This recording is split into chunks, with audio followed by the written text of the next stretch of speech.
ლაილაი წარმოგიდგენთ პროგრამას ინფორმატორი.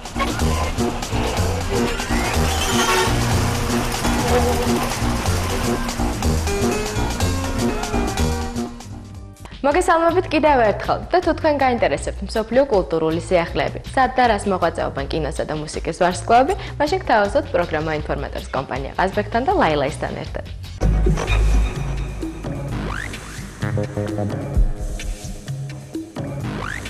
ნაციონალური ბალეტის ერთწლიანი გახმაურებული პროექტი ასაფართი 27 იანვარს აჭარა მუსიკ-ჰოლში დაიხურა. როგორც იცით, ამ პროექტისთვის სპეციალურად იქნა შერჩეული მუსიკალური ვერსიებიც. და ახლა ის დისკის სახითაც გამოჩნდება.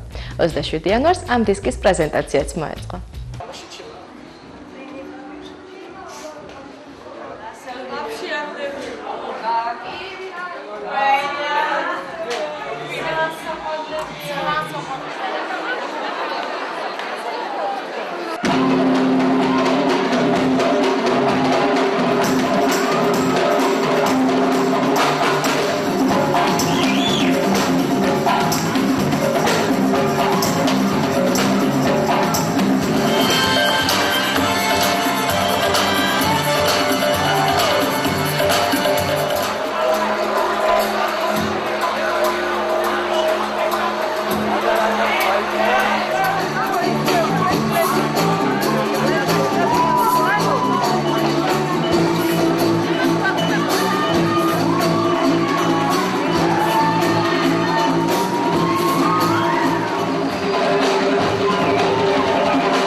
ერთი წელი უბრალოდ ეს იტრიალა ამასამ და დაიხურა არ ნიშნავს რომ დაგვავიწყდა ეს იარსებებს ერთ-ერთი ასე ვთქვათ სფერო ჩვენ გვაქვს საკონცერტო პროგრამა გვაქვს ეს დისკო პროექტი საკლუბო ვერსია და ეხლა იწყება მომზადება თეატრალურ ვერსიაზე და უბრალოდ ჩვენ ვცდილობთ ყველა ნიშა შევავსოთ და ჩვენი ხალხური შემოქმედება შევიტანოთ ყველა სფეროში კულტურის ყველა სფეროში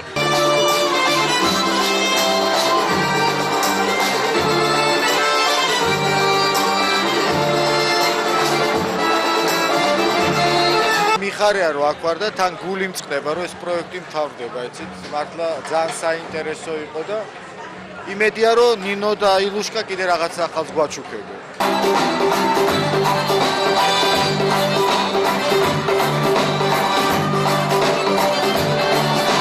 აი ამ ცეკვებში ყველაზე მისასალმებელი ის არის რომ ეს ახალგაზრდები თვითონაც ვერ აფიქსირებენ რომ ქართულ მაშიზია თავიანთ ნაციონალურ მუსიკაში და როგორი აღქმა ეს ბედნიერება მე ძალიან ბედნიერი ვარ და მიხარია რომ ახალგაზრდობა მობრუნდა უბრალოდ ქართულ ეკოსგან და თქვენ ხედავთ მაგათ როგორც ეყვავენ და რა ვარდებულები არიან და ამიტომ რატო ისე კონთარამედროვი მაგრამ ჩერნი ტბებზე და ჩერნ მუსიკაზე და ეს გაგრძელდება და თქვა ეს ასას ბოლო წარმოდგენა მაგრამ ილიკოს უბრალოდ გეგმაში და იწყებს ახალ პროექტს რომელიც იგივე იქნება უახლოებული და პროსაინტერესო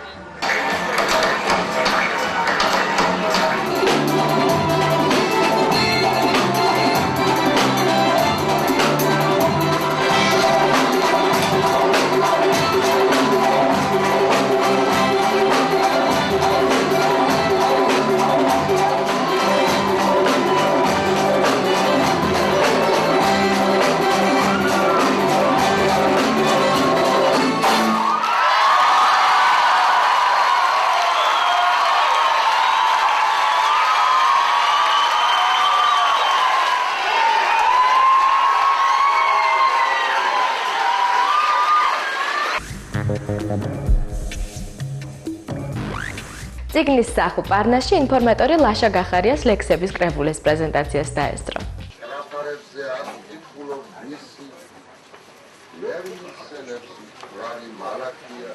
ჩვენ ყველამ ვიცით, რომ გამოვეცით ლაშა გახარიას პირველი კრებული მუზის პაუზის სახელწოდებით და მე პირობა მოგეცით, რომ არი პაუზებდა მუზის პაუზა. და ერთი განცხადება აქვე მინდა თავიდანვე გავაკეთო, მესამე წიგნი უკვე მზად არის, რომელსაც ქვია წაშლილი ღამე. მე გაგემხელთ აქვე საიდუმლოს მესამე წიგნში თქვენ იხილავთ ლაშა გახარიას ბოლოდროინდელ, თუმცა ვწუხარ მის განწყობას. მე რაც ჩემი თავი მახსოვს, ლაშას პოეზია არასოდეს შორეული ჩემთვის არ ყოფილა. ახალგამომწვარი ლექსებიც კი, რომელიც ჯერ ბოლომდე თვითონ მასაც კი არ ქონდა დაწერილი და ზოგს ზეპირად მიაყოლებდა, ეს ჩვენს თვალწინ ხდებოდა და ეს იმთავითო ძალიან პოპულარული იყო იმ ფილოლოგიურ სტუდენტურ წრეებში, სადაც ჩვენ ერთად გვიწევდა ყოფნა. მე მან ჟურნალისტიკას მეტი დრო მოახმარა და სამწუხაროდ ახლა აქედან რომ უყურებ, ალბათ სამწუხაროდ ბევრი პოეტური შემოქმედებითი წვისთვის დასახარჯი დრო შეიძლება ყოველდღიურ რუტინულ შრომას მოხმარდა და ჩვენ შეიძლება ბევრი კარგი ლექსი მოგვაკლდა.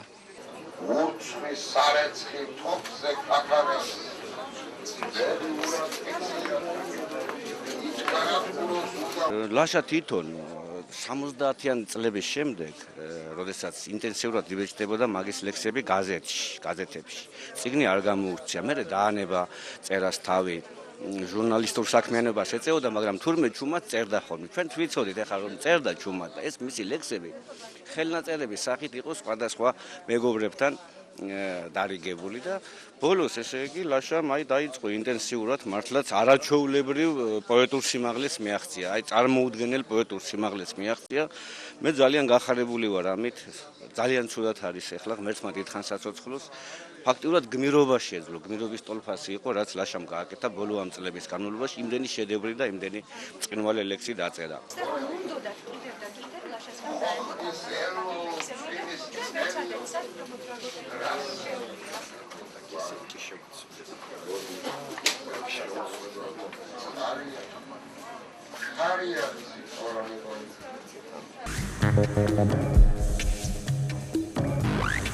ძველ გალერეაში ცნობილი ქართველი ფოტოგრაფის გურამ წიბახაშვილის ფოტოგამოფენა გაიხსნა. მოდით ერთად ნახოთ თუ რას გვთავაზობს ამჯერად ის.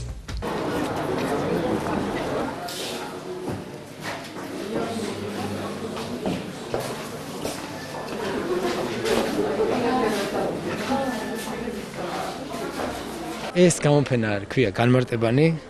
გაკეთებულია ორ ეტაპად. ერთი არის 97-96-ში, მეორე არის 2002-დან დავიწყე და დამთავრდა უკვე ქაღალდი აღარ მაქვს ამისი. და არის ძალიან მარტივად გაკეთებული. აღებულია თემა, რომელიც მაინტერესებს და დადებული აქვს ტექსტუალური და ვიზუალური მასალა.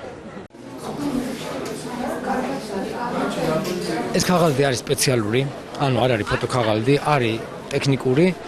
და იმიტომ რომ ეგეთი ფაქტურა აქვს და ეგეთი არაფოტოგრაფიულია ძალიან მომეწონა და იმიტომ დავიწყე აი ამაზე ამის კეთება. ისეა ცოტა ფოტოგრაფიული ესთეტიკა არის შიგნით ბევრი შეტანილი, ზოგი ქაღალდი ბოლომდე გამომჟღავნებელია, ზოგი ლაქებიანია, მაგრამ ეს ყველაფერი მომწონდა შიგნით რომ შედიოდა და ნუ ესეთი სერია გამოვიდა.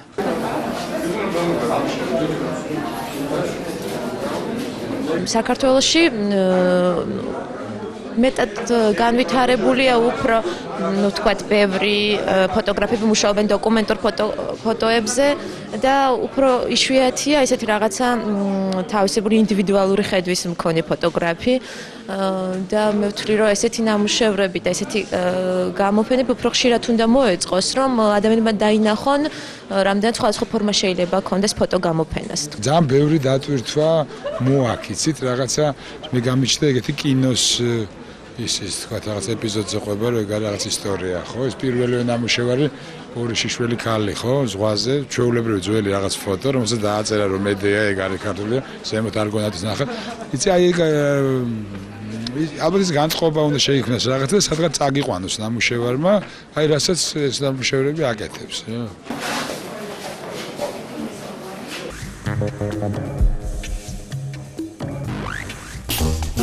ლაილაი წარმოგიდგენთ პროგრამას ინფორმატორი.